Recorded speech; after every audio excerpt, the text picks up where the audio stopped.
I'm gonna piss the hell out of all of you. Oatmeal. You guys got annoyed with my eggs and tuna together. So this is just plain oatmeal. Scrambled eggs. And then, hold on. And then I put hot sauce all on top.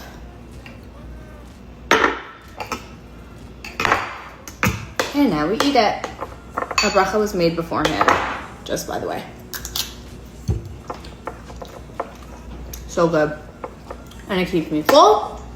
It fuels my workout that I'm gonna be going to in a half hour. And healthy. You should try it.